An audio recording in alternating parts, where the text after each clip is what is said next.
ਬਸ ਹੁਣ ਇੱਕ ਵਾਰ ਆਪਾਂ ਰਿਵਾਈਜ਼ ਕਰਦੇ ਹਾਂ। When it is simple present tense, that is present indefinite, we use first form of the verb or s or es with first form of the verb. When it is past indefinite, we use second form of the verb with all the persons, whether singular or plural. In future indefinite, simple use of will and shall with first form of the verb. Continuous tenses ਦੇ ਵਿੱਚ always ing with the first form. In case of present continuous, is am are first form ing. Past continuous was were first form ing. Future continuous will shall be plus first form plus ing. In all the perfect tenses, yes, very good. In all the perfect tenses, we use third form. In case of present perfect, has have third form. In case of past perfect, had third form. In case of future perfect, will have, shall have third form. ਹਾਂਜੀ students, ਮੈਂ ਤੁਹਾਨੂੰ shell ਦਾ use ਦੱਸਿਆ ਸੀ ਕਿਹੜੇ ਕਿਹੜੇ persons ਨਾਲ ਹੁੰਦਾ ਹੈ। Please tile me shell ਕਿਹਦੇ ਕਿਹਦੇ ਨਾਲ ਲੱਗਦਾ ਹੈ। ਵੀ ਵੈਰੀ ਗੁੱਡ। ਬਾਕੀ ਸਾਰੇ ਪਰਸਨਸ ਨਾਲ ਵਿਲ। ਇੱਕ ਮੈਂ ਤੁਹਾਨੂੰ ਹੈਜ਼ ਦਾ ਯੂਜ਼ ਦੱਸਿਆ ਸੀ। ਪਲੀਜ਼ ਟੈਲ ਮੀ ਹੈਜ਼ ਕਿਹੜੇ ਪਰਸਨਸ ਨਾਲ ਲੱਗਦਾ।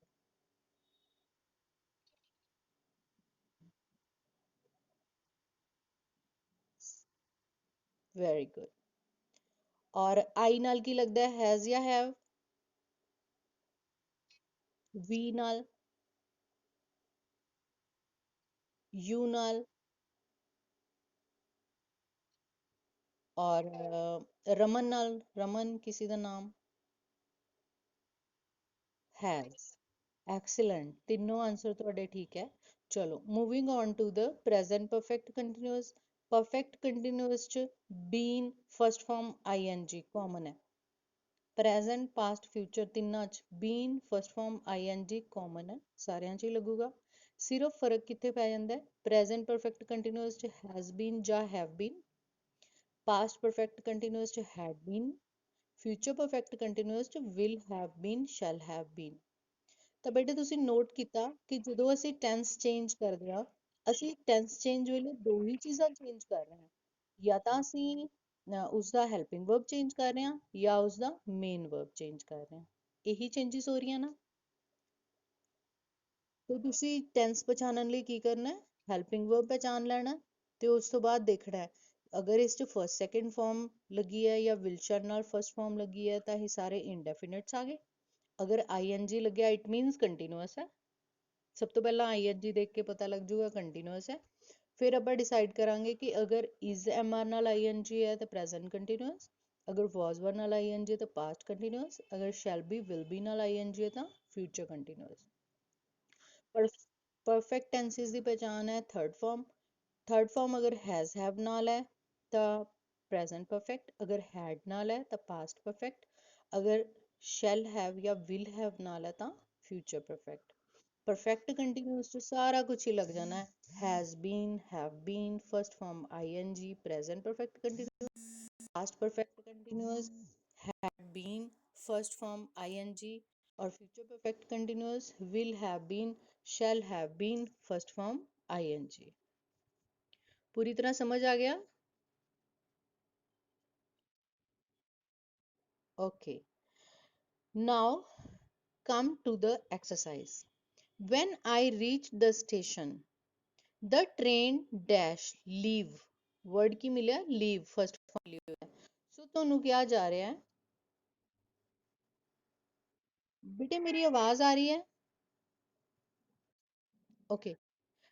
ਪਾਸਟ ਪਰਫੈਕਟ ਟੈਂਸ ਦੇ ਅਕੋਰਡਿੰਗਲੀ ਇਸ ਨੂੰ ਪੂਰਾ ਕਰੋ। ਪਾਸਟ ਪਰਫੈਕਟ ਟੈਂਸ ਚ ਕੀ ਸਿੱਖਿਆ ਆਪਾਂ, ਕੀ ਲਾਵਾਂਗੇ? ਹਾਂ ਹਾਂਜੀ, ਲੀਵ ਦੀਆਂ ਤਿੰਨ ਫਾਰਮਸ ਕੀ ਹੁੰਦੀਆਂ, ਕੌਣ ਦੱਸੂਗਾ ਮੈਨੂੰ ਲੀਵ ਦੀਆਂ ਤਿੰਨ ਫਾਰਮਸ ਕੀ ਹੁੰਦੀਆਂ? ਲੀਵ ਫਸਟ ਫਾਰਮ ਹੈ। Very good, leave left left. So ਇੱਥੇ ਕੀ ਬਣ ਜਾਣਾ ਹੈ, when I reach the station the train had left. Right. ਅੱਛਾ ਹੁਣ ਨੈਕਸਟ ਤੁਸੀਂ ਪੂਰਾ ਕਰੋ future continuous. Tomorrow at this time I dash take my test. I ਦੇ ਨਾਲ shall be. Tomorrow at this time I shall be taking my test.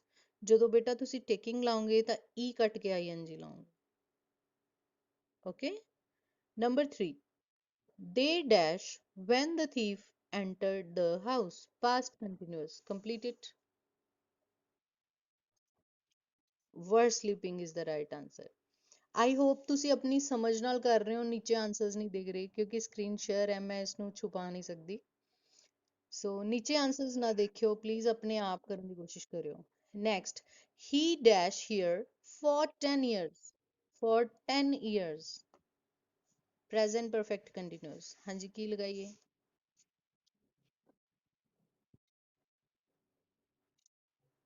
he ਨਾਲ ਤਾਂ has ਲੱਗਦਾ ਹੈ ਔਰ been ਲਾ ਕੇ first form ਨਾਲ ing. So he has been living. For ਕਿਉਂ ਲਾਇਆ? ਕਿਉਂਕਿ 10 years ਅਨਿਸ਼ਚਿਤ indefinite time ਹੈ. ਤੇ ਬੇਟਾ ਜਦੋਂ living ਲਿਖੋਗੇ ਤਾਂ e ਕੱਟ ਕੇ ing. Next, I dash receive your letter yesterday. Simple past. Very good. Received. I received your letter yesterday. Next, Raghu dash work since 8 a.m.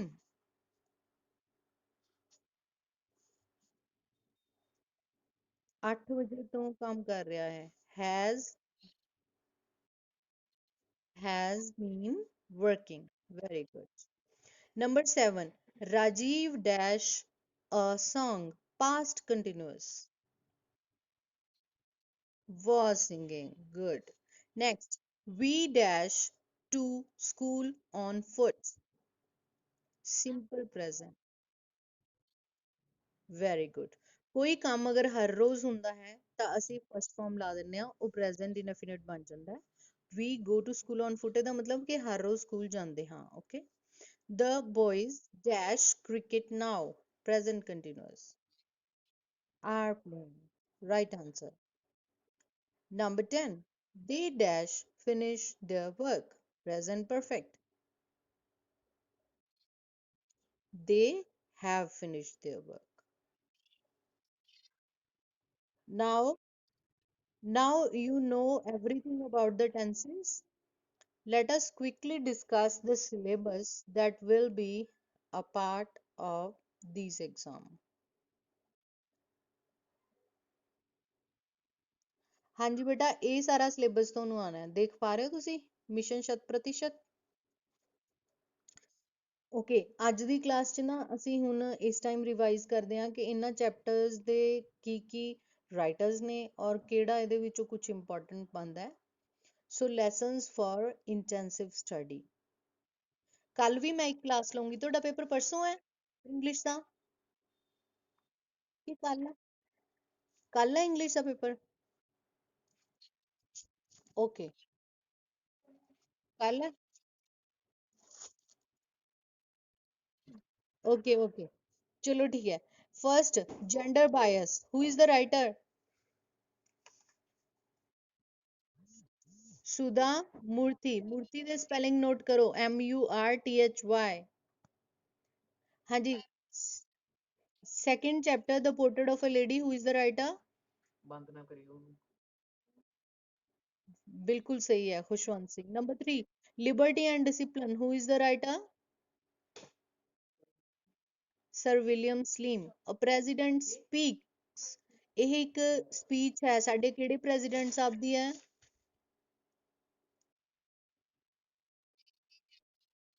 Excellent, Dr. APJ Abdul Kalam. Then, the earth is not ours. The earth is not ours. ਇਹ ਵੀ ਇੱਕ speech ਹੈ. Coffee Annan. Coffee Annan. ਉਹ ਇੱਕ ਬੇਟਾ Negro American ਸੀ ਔਰ UNO ਦੇ ਉਸ time ਦੇ ਜਨਰਲ ਸੈਕਟਰੀ ਸੀ. ਚਲੋ, next chapter. Let's not forget the martyrs. Writer? Vandana Sehgal. Excellent, excellent. Now coming to the section B. Lines written in early spring. William Wordsworth. Okay, Mother's Day. Shiv K. Kumar. Okay, Upagupta. ਬਹੁਤ ਮਹਾਨ ਹੋਏ ਨੇ India ਦੇ। Rabindranath Tagore. Okay, Rabindranath Tagore. Rabindranath Tagore ਨੂੰ ਗੀਤਾਂਜਲੀ ਲਈ 1914 ਦੇ ਵਿੱਚ Nobel prize ਦਿੱਤਾ ਗਿਆ ਸੀ, ਔਰ ਉਹ ਫਰਸਟ ਏਸ਼ੀਅਨ ਸੀ ਜਿਨ੍ਹਾਂ ਨੂੰ ਨੋਬਲ ਪ੍ਰਾਈਜ਼ ਮਿਲਿਆ ਸੀ। ਨਾਟ ਓਨਲੀ ਇੰਡੀਅਨ, ਪੂਰੇ ਏਸ਼ੀਆ ਦੇ ਵਿੱਚੋਂ ਇਸ ਤੋਂ ਪਹਿਲਾਂ ਕਿਸੇ ਨੂੰ ਲਿਟਰੇਚਰ ਲਈ ਨੋਬਲ ਪ੍ਰਾਈਜ਼ ਨਹੀਂ ਮਿਲਿਆ ਸੀ। ਸੋ 1914 ਦੇ ਵਿੱਚ ਰਵਿੰਦਰਨਾਥ ਟੈਗੋਰ ਨੂੰ ਆਪਣੀ ਬੁੱਕ ਗੀਤਾਂਜਲੀ ਲਈ ਨੋਬਲ ਪ੍ਰਾਈਜ਼ ਮਿਲਿਆ ਸੀ ਲਿਟਰੇਚਰ ਦਾ। ਸੋ ਉਸ ਗ੍ਰੇਟ ਪੋਇਟ ਦੀ ਇਹ ਪੋਇਮ ਹੈ Upagupta. Next is the little black boy, who is the writer? William Blake. Blake ਦੀ ਸਪੈਲਿੰਗ ਕੌਣ ਦੱਸੂਗਾ?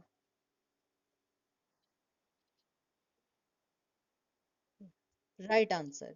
ਸੋ ਬਲੈਕ ਦੀ ਤਰ੍ਹਾਂ ਹੀ ਬਲੇਕ ਨਹੀਂ ਲਿਖਣਾ, ਬਲੇਕ ਦੀ ਸਪੈਲਿੰਗ ਡਿਫਰੈਂਟ ਹੈ। Next is confessions of a born spectator. Organ Nash, right answer. Okay, now section C.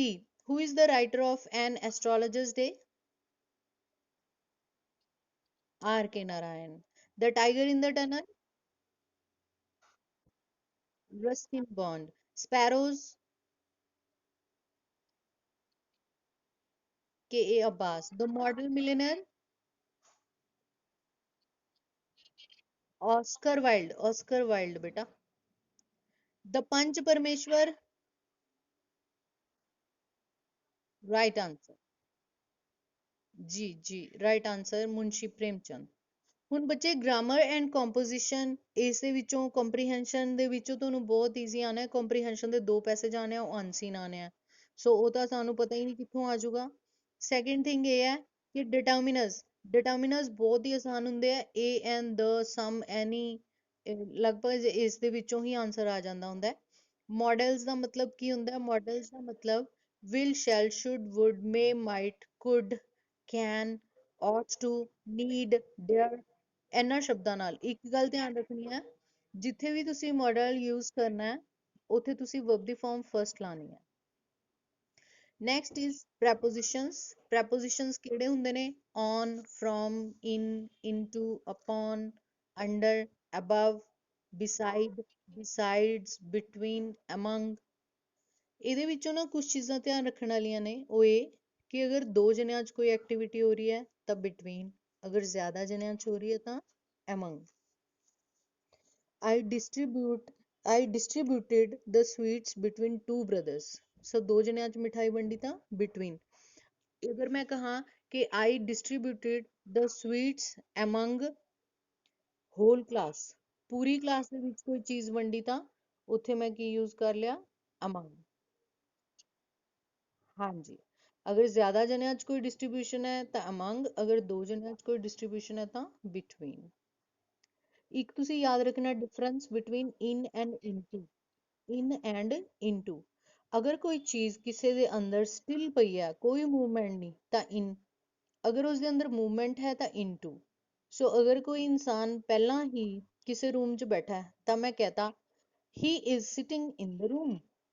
ਲੇਕਿਨ ਅਗਰ ਮੈਂ ਉਸਨੂੰ ਰੂਮ 'ਚ ਜਾਂਦੇ ਹੋਏ ਦੇਖਿਆ, ਐਕਟੀਵਿਟੀ ਹੁੰਦੇ ਹੋਏ ਦੇਖਿਆ, ਤਾਂ ਮੈਂ ਕੀ ਕਹੂੰਗੀ? he went into the room।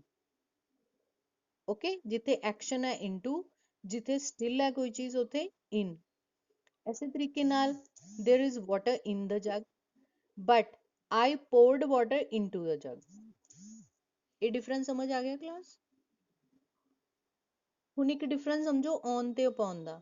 ਮੰਨ ਲਓ ਇੱਕ ਕੈਟ ਹੈ, ਬੜੀ ਸੁਸਤ ਜੀ ਕੈਟ ਹੈ, ਬੜੇ ਆਰਾਮ ਨਾਲ ਉਹ ਟੇਬਲ ਤੇ ਬੈਠ ਗਈ, ਮੁੜ ਕੇ ਨਹੀਂ ਹਿੱਲੀ, ਤਾਂ ਮੈਂ ਕੀ ਕਿਹਾ? the cat is sitting on the table। on, ਕੋਈ ਐਕਸ਼ਨ ਨਹੀਂ, ਚੁੱਪਚਾਪ ਬੈਠੀ ਹੈ, ਬਸ ਸੁਸਤਾ ਰਹੀ ਹੈ ਉਹ। ਲੇਕਿਨ ਦੂਸਰੀ ਕੈਟ ਬੜੀ ਐਕਟਿਵ ਹੈ, ਉਹ ਪੂਰੀ ਜੰਪਿੰਗ ਕਰ ਰਹੀ ਹੈ, ਉੱਥੇ ਮੈਂ ਕੀ ਕਹੂੰਗੀ? upon। the cat is jumping upon the table। ਸੋ ਜਿੱਥੇ ਐਕਸ਼ਨ ਹੈ upon, ਜਿੱਥੇ ਸਟਿਲ ਹੈ ਉੱਥੇ on। ਇਹ ਡਿਫਰੈਂਸ ਤੁਸੀਂ ਭੁੱਲਣਾ ਨਹੀਂ ਹੈ। ਇੱਕ ਡਿਫਰੈਂਸ ਇਹ ਨਹੀਂ ਭੁੱਲਣਾ above ਤੇ over ਦਾ ਡਿਫਰੈਂਸ ਕੀ ਹੈ। above ਦਾ ਮਤਲਬ ਹੁੰਦਾ ਹੈ ਕਿਸੇ ਚੀਜ਼ ਦੇ ਉੱਪਰ, over ਦਾ ਮਤਲਬ ਹੁੰਦਾ ਹੈ ਕਿਸੇ ਚੀਜ਼ ਦੇ ਉੱਪਰ। ਹੁਣ ਮੰਨ ਲਓ ਜਿਹੜਾ ਪਲੇਨ ਹੈ ਉਹ ਬੱਦਲਾਂ ਤੋਂ ਉੱਪਰ ਉੱਡ ਰਿਹਾ, ਤਾਂ ਮੈਂ ਕਹੂੰਗੀ the plane is going above the clouds, ਬੱਦਲਾਂ ਤੋਂ ਉੱਪਰ, above the clouds। ਲੇਕਿਨ ਜਿੱਥੇ ਕੁਝ ਕਵਰ ਹੀ ਕਰਤਾ ਕਿਸੇ ਚੀਜ਼ ਨੇ, ਕਵਰ ਹੋ ਗਿਆ, ਜਿੱਥੇ ਢਕੀ ਗਈ ਕੋਈ ਚੀਜ਼, ਉੱਥੇ ਯੂਜ਼ ਕਰਾਂਗੇ over। ਫॉर एग्जांपल ਮੈਂ ਕਹਿ ਰਹੀ ਹਾਂ, the Gulmohar flowers were scattered all over the field, ਪੂਰੇ ਖੇਤ ਦੇ ਵਿੱਚ ਖਿੰਡੇ ਪਏ ਸੀ, ਕਿਹੜੇ? ਗੁਲਮੋਹਰ ਦੇ ਪੌਦੇ। ਇਹਦਾ ਮਤਲਬ ਕਿ ਪੂਰਾ ਖੇਤ ਉਹਨਾਂ ਨੇ ਭਰ ਰੱਖਿਆ ਸੀ। ਸਮਝ ਗਏ? ਅਗਰ ਕੋਈ ਚੀਜ਼ ਕਿਸੇ ਨੂੰ ਢੱਕ ਹੀ ਲਏ, ਉਹਦਾ ਕਵਰ ਬਣ ਜੇ, ਤਾਂ over, ਨਹੀਂ ਤਾਂ above। ਅੰਡਰ ਤੁਹਾਨੂੰ ਪਤਾ ਹੀ ਹੈ, under the tree, under the table, under the bed, under the bench. ਕੋਈ ਚੀਜ਼ ਅਗਰ ਨੀਚੇ ਹੈ ਤਾਂ ਅੰਡਰ। ਕੋਈ ਮੇਰੇ ਨਾਲ ਬੈਠਾ ਹੋਵੇ ਤਾਂ ਮੈਂ ਕੀ ਕਹੂੰਗੀ? ਹੀ ਇਜ਼ ਸਿਟਿੰਗ ਬਿਸਾਈਡ ਮੀ। ਸੋ ਬਿਲਕੁਲ ਨਾਲ ਕਿਸੇ ਚੀਜ਼ ਨੂੰ ਕਹਿਣਾ ਹੋਵੇ, his room is beside my room, ਬਿਲਕੁਲ ਨਾਲ ਵਾਲੀ ਚੀਜ਼ ਹੋਗੀ ਬਿਸਾਈਡ। ਲੇਕਿਨ ਬਿਸਾਈਡਸ ਅਗਰ ਮੈਂ ਉਹਦੇ ਪਿੱਛੇ ਐਸ ਲਾ ਦੂੰਗੀ ਤਾਂ ਉਹਦਾ ਮੀਨਿੰਗ ਕੁਝ ਹੋਰ ਹੋ ਜਾਊਗਾ, ਉਹਦਾ ਮੀਨਿੰਗ ਹੋ ਜਾਊਗਾ ਇਲਾਵਾ। ਮੈਂ ਕਹੂੰਗੀ I have two books besides this book, ਇਸ ਬੁੱਕ ਤੋਂ ਇਲਾਵਾ ਮੇਰੇ ਕੋਲ ਦੋ ਬੁੱਕਸ ਹੋਰ ਨੇ। I have two more books besides this book। ਸੋ ਇਹ ਨਹੀਂ ਭੁੱਲਣਾ, besides ਦਾ ਮਤਲਬ ਇਲਾਵਾ, beside ਦਾ ਮਤਲਬ ਨਾਲ ਲੱਗਮਾ। ਹੁਣ ਤੁਸੀਂ ਟੈਂਸਿਸ ਰਿਵਾਈਜ਼ ਕਰ ਲਏ, ਵੌਇਸ ਦੀਆਂ ਮੈਂ ਵੀਡੀਓਜ਼ ਪਾਤੀਆਂ। Removal and use of to and too, ਇਹਦਾ ਤੁਸੀਂ ਧਿਆਨ ਰੱਖਣਾ, ਜਦੋਂ ਇੱਕ ਟੂ ਲੱਗਿਆ ਹੋਵੇ ਨਾਲ ਦੂਸਰਾ ਟੂ ਲੱਗਦਾ ਹੀ ਲੱਗਦਾ ਹੈ, ਔਰ ਜਿੱਥੇ ਟੂ ਲੱਗੂਗਾ ਵਰਬ ਦੀ ਫਾਰਮ ਫਸਟ ਹੀ ਆਉਂਦੀ ਹੈ। ਸੋ ਅਗਰ ਮੈਂ ਇਹ ਕਹਾਂ ਕਿ ਉਹ ਬੜਾ ਕਮਜ਼ੋਰ ਹੈ, ਉਹ ਤੁਰ ਨਹੀਂ ਸਕਦਾ, ਟੂ ਐਂਡ ਟੂ ਦਾ ਯੂਜ਼ ਕਰਦੇ ਹੋਏ ਮੈਂ ਕੀ ਕਹੂੰਗੀ? He is too weak to walk.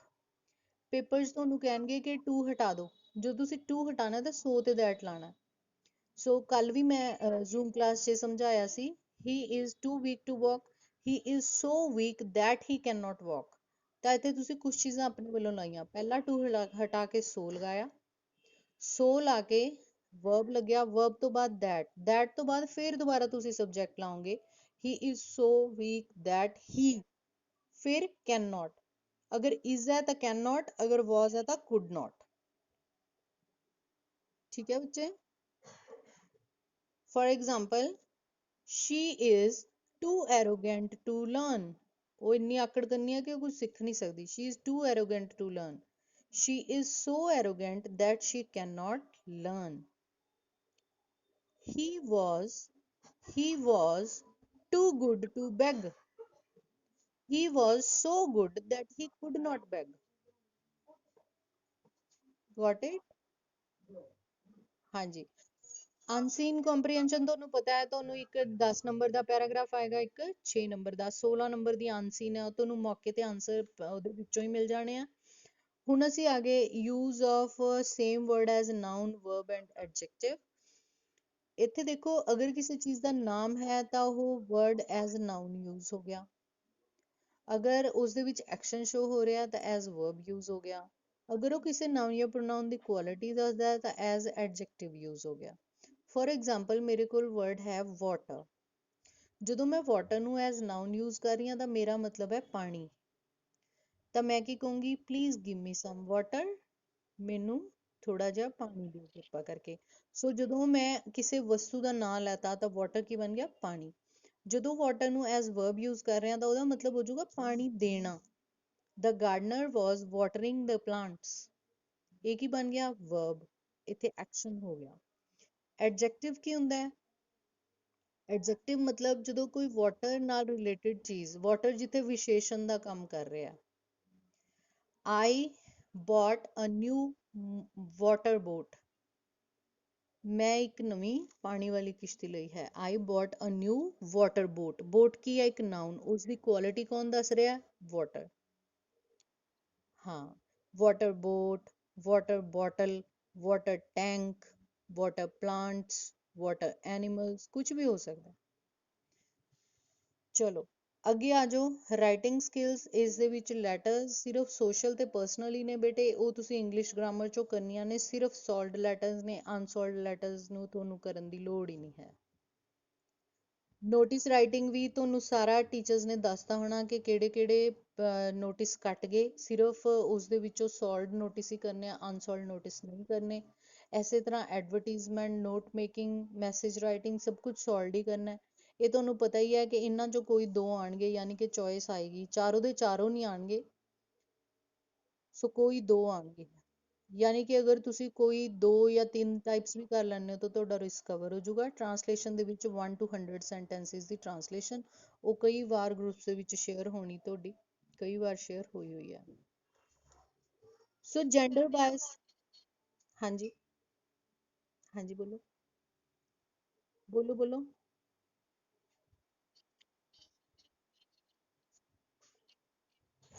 Section C the model ਮਿਲੀਨੇਅਰ, model ਮਿਲੀਨਰ ਦੇ ਵਿੱਚ ਬੇਟਾ ਦੋ ਮੇਨ ਕੈਰੈਕਟਰਸ ਨੇ। ਉਹ ਮੇਨ ਕੈਰੈਕਟਰ ਕਿਹੜੇ ਕਿਹੜੇ ਨੇ? ਇੱਕ ਦਾ ਨਾਮ ਤਾਂ ਹੈ ਹਿਊਈ ਅਰਸਕਨ, ਦੂਸਰੀ ਇੱਕ ਲੜਕੀ ਹੈ ਲਾਰਾ ਮਰਟਨ, ਇਹ ਹੀਰੋ ਹੀਰੋਇਨ ਹੈ ਸਟੋਰੀ ਦੇ। ਹਿਊਈ ਅਰਸਕਨ ਬਾਰੇ ਕਿਹਾ ਜਾ ਰਿਹਾ, ਤੁਹਾਨੂੰ ਇਹਦਾ ਕੈਰੈਕਟਰ ਸਕੈਚ ਵੀ ਆ ਸਕਦਾ ਹੈ। ਹਿਊਈ ਅਰਸਕਨ ਵਾਜ਼ ਵੈਰੀ ਹੈਂਡਸਮ ਐਂਡ ਚਾਰਮਿੰਗ, ਬਹੁਤ ਹੀ ਖੂਬਸੂਰਤ ਤੇ ਬਹੁਤ ਹੀ ਖੁਸ਼ਦਿਲ ਇਨਸਾਨ ਹੈ। ਹੀ ਵਾਜ਼ ਪੋਪੂਲਰ ਅਮੰਗ ਮੈਨ ਐਂਡ ਵੀਮੈਨ, ਸਾਰੇ ਆਦਮੀ ਔਰ ਔਰਤਾਂ ਦੇ ਵਿੱਚ ਉਹ ਬਹੁਤ ਹੀ ਮਸ਼ਹੂਰ ਹੈ। ਆਲ ਪੀਪਲ ਲਾਈਕ ਹਿਮ, ਸਾਰਿਆਂ ਨੂੰ ਉਹ ਬਹੁਤ ਜ਼ਿਆਦਾ ਪਸੰਦ ਹੈ। ਬਟ ਹੀ ਇਜ਼ ਅਨਐਮਪਲੋਇਡ, ਉਹ ਕੀ ਹੈ ਬੇਟਾ? ਉਹ ਬੇਰੁਜ਼ਗਾਰ ਹੈ। And the next important thing is he wants to marry Laura Merton. Laura Merton ਨਾਲ marriage ਕਰਨਾ ਚਾਹੁੰਦਾ ਹੈ। But Laura's father is a colonel and he says that Hughie should have 10,000 pounds of his own if he wants to marry Laura. ਤਾਂ ਉਸਦੇ colonel ਪਿਤਾ ਜੀ ਹਿਊਈ ਨੂੰ ਬਹੁਤ ਪਸੰਦ ਕਰਦੇ ਨੇ। He likes Hughie, but he does not want Laura to get engaged to Hughie.